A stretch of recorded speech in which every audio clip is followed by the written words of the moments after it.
करना होगा, करना होगा, 2011 कदम तक करना होगा, करना होगा, करना होगा, नियोजन नीति लाना होगा, लाना होगा, लाना होगा, आरक्षण लागू करो, लागू करो, लागू करो, लागू करो, लागू करो, लागू करो, नियोजन नीति लाना होगा, लाना होगा, लाना होगा, नियोजन नीति लाना होगा, लाना होगा, लाना होगा, नियोजन नीति लाना होगा, लाना होगा, लाना होगा, 2011 कदम करना होगा, करना होगा, करना होगा, 2011 कदम करना होगा, करना होगा, करना होगा, एपीएससी में 2011 कदम करना होगा, करना होगा, करना होगा, एपीएससी में 2011 कदम करना होगा।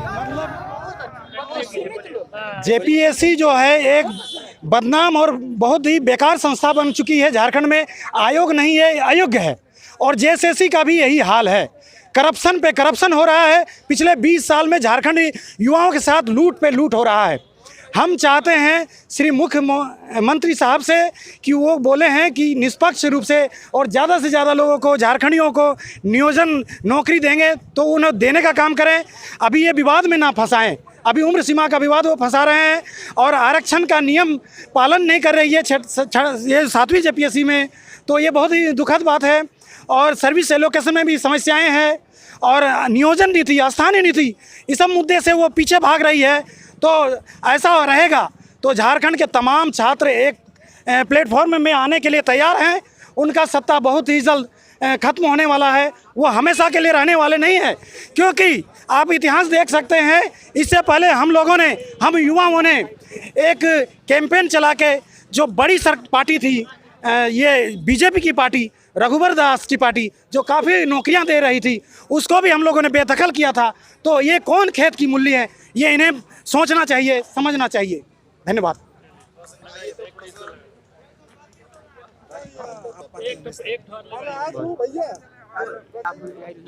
हाँ जी,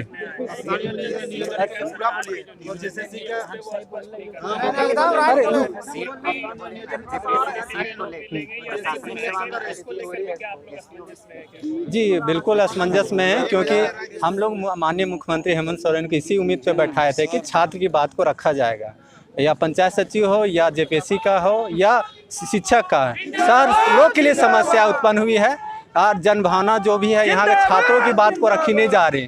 तो माननीय मुख्यमंत्री से हम लोग यही आशा करते, उम्मीद करते हैं कि जो भी छात्र, या शिक्षक का, या जेपीएससी का, या पंचायत सचिव का, सबको डेलीगेशन के रूप में अपने निधिमंडल में बात करनी चाहिए। क्या समस्या है, ये अधिकारियों से खाली सलाह मशवरा लेते हैं, तो जिसका कहीं न कहीं छात्रों में विरोध है। आप छात्रों को बुला के समस्या सुनिए, तभी जाके लोकतांत्रिक व्यवस्था में आप सही ढंग से काम कर पाइएगा। तो आज हम लोग पंचायत सचिव है, जेपीएससी का उम्र गणना को लेकर सब मीटिंग रखे, रोड में विरोध किए। ये छात्रों का आंख में धूल झोंकने का काम कर रही है। नहीं, मुलाकात तो नहीं हुई, लेकिन मुलाकात करने के लिए जब तक यहाँ नहीं होंगे तब तक हम यहाँ डटे रहेंगे। और ये 16 का वैकेंसी है, तो ऑलरेडी 16 ही कट ऑफ डेट्स।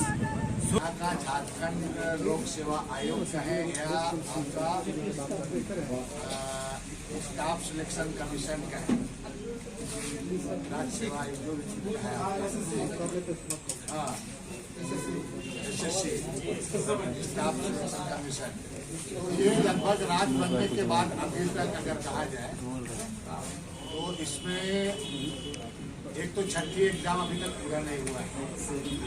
छठी एग्जाम के बाद उनको एज, हमेशा हम लोग संगठन में इस बात को रहते हैं, एज का रिलैक्सेशन इनको मिलना चाहिए। चुका अन्याय हुआ है बेरोजगार छात्र छात्राओं के साथ। अभी जो एक नियम बनाया है उसमें 2011 के जगह में 2016 कर दिया।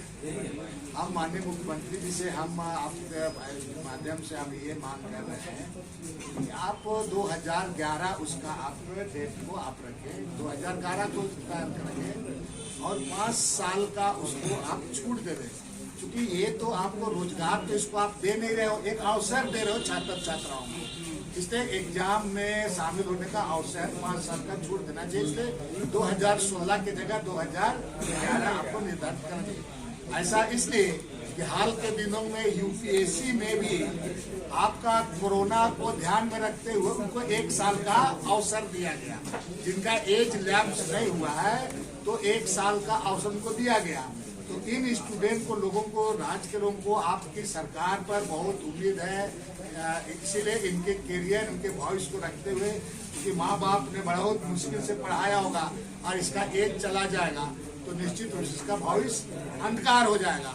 इसलिए मैं माननीय मुख्यमंत्री जी तक आपके माध्यम से ये बात को मैं बताना चाहूँगा कि माननीय मुख्यमंत्री जी जो 2016 आपने डेट रखा है उसको 2011 करके 5 साल का छूट दे दें। आप एक बार यहाँ के नौजवानों को आप देंगे तो आपको लोग हमेशा हमेशा के लिए याद करेगा।